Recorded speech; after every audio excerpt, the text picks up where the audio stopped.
हमारे साथ हर्ष चौधरी जी मौजूद है और एक अच्छे समझदार और सामाजिक व्यक्तित्व होने के नाते जिस प्रकार से कलकत्ता में बर्बरतापूर्ण हरकत और पूरे देश को झंझोड़ देने वाली ये कहानी घटना दोबारा से पुनरावृत्ति हुई है निर्भया कांड के बाद। हर्ष जी आज एक प्रोटेस्ट करके आ रहे हैं और दुख व्यक्त करके आ रहे हैं।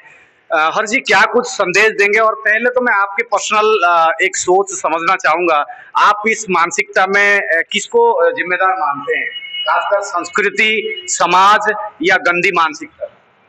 देखिए, कहीं ना कहीं हमारे समाज को जागरूक होना पड़ेगा कि हमें इस सोच से बाहर निकलना होगा कि माताएं, बेटी, बहन ये हमारी कोई खिलौना नहीं है। ये हमारे देश की धरोहर हैं। 50% आबादी हमारी माताएं बहनों की है, तो इनका भी उतना ही अधिकार है, उतना ही हक है हम सब पर जितने की पुरुषों के हैं। आज जिस तरह की ये घटना जो घटी और आज भी जो दरिंदे हैं वो खुलेआम घूम रहे हैं और पूरा देश दुख में है, एक न्याय की मांग कर रहा है कि अपनी बेटी को हक मिले। आज उसी कड़ी को जोड़ते हुए हमने यहाँ संगम विहार में उस बेटी के लिए, हिंदुस्तान की बेटी के लिए संगम विहार से ये आवाज़ निकाली है कि न केवल कोलकाता में, न केवल और पूरे हिंदुस्तान में, बल्कि दिल्ली में भी संगम विहार से भी उसके साथ यहाँ जो उसके भाई हैं, बेटे हैं, उनके साथ यहाँ खड़े हैं संगम विहार के। और जब तक उनको न्याय नहीं मिलेगा हम लोग इस तरह की कोई ना कोई छोटी छोटी चीज़ें हम लोग इस समाज को, यहाँ जो प्रशासन है उनको ये उन्हें दिखाते रहेंगे कि हमें न्याय जल्द से जल्द चाहिए।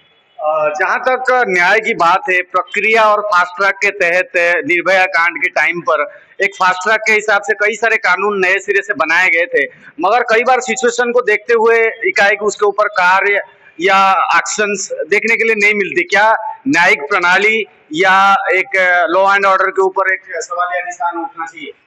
देखिए, हमारा देश कानून से चलता है और सिर्फ हम ये कठिन से कठिन कानून बना दें और हम उसको अमल में ना ला पाए, ये एक दूसरा विषय है। आज कानून से हटके जो मैं समझता हूँ कि हमें अपने जो समाज के लोग हैं उन्हें जागरूक करने की ज़रूरत है। हमारे समाज में ऐसी मानसिकता की जगह नहीं है।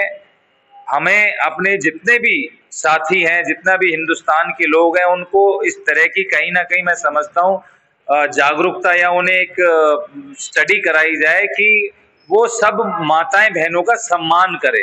ना केवल सिर्फ हम कानून से उन्हें डरा सकते हैं, लेकिन कहीं ना कहीं जब तक उनके दिल से वो मान सम्मान अपनी बहनों के प्रति, अपनी बेटियों के प्रति नहीं निकलेगा, तब तक मैं समझता हूँ ये समाज जिम्मेदार समाज नहीं बनेगा। इसलिए जिम्मेदार समाज बनाने के लिए जिम्मेदारी कहीं ना कहीं हर उस व्यक्ति को देनी पड़ेगी, उसकी सोच को देनी पड़ेगी कि उसकी सोच को बदले। जब तक सोच नहीं बदलेगी, मैं समझता हूँ हम कितने ही सख्त से सख्त कानून बनाएं, हम कहीं ना कहीं विफल रहेंगे। यहाँ पे ममता सरकार की जहां तक एक्शन प्लानिंग की बात है, जिस तरीके से वो इस मुद्दे को देख रहे हैं, आपको क्या लगता है उस जगह पर इतना लेट होना चाहिए, या प्रार्थी को जब खोज लिया गया है, जान लिया गया है, कन्फेशन वो कर चुका है, फिर भी इतना लेट क्यों है सजा सुनाने में या सजा? देखिए, बात यहाँ जब भी इस तरीके के गंभीर मुद्दे हों वहां पर राजनीतिक ना हो तो मैं समझता हूँ ज्यादा बेटर रहेगा। और आज मैं भी फिर भी राजनीति से ऊपर हटके ये बात कर रहा हूँ और करना चाहता हूँ हमेशा से ही। एक राजनीति अपनी जगह है, लेकिन ये जो संवेदनशील मुद्दे होते हैं इनको अलग हटकर देश के मुद्दे हैं, क्योंकि ये सिर्फ जो ये घटना घटी है पूरा देश ही शर्मिंदा नहीं है। हमारा हिंदुस्तान का नाम पूरे विश्व में, पूरे वर्ल्ड में कहीं ना कहीं खराब होता है, और जब हिंदुस्तान का नाम खराब होता है तो हमारे जो यहाँ के लोग हैं उनको ये सारी चीज़ें झेलनी पड़ती हैं कि हमें इस मानसिकता से बाहर निकलने के लिए बाहर निकलें और दूसरे लोगों को एक ऐसा एग्जाम्पल हम लोग सेट करें कि आने वाली जो हमारा नस्लें हैं या हमारी जो आने वाली पीढ़ियां हैं वो इस तरह की घटनाएं, ये गंदी हरकतें ना करें। बहुत बहुत धन्यवाद सर।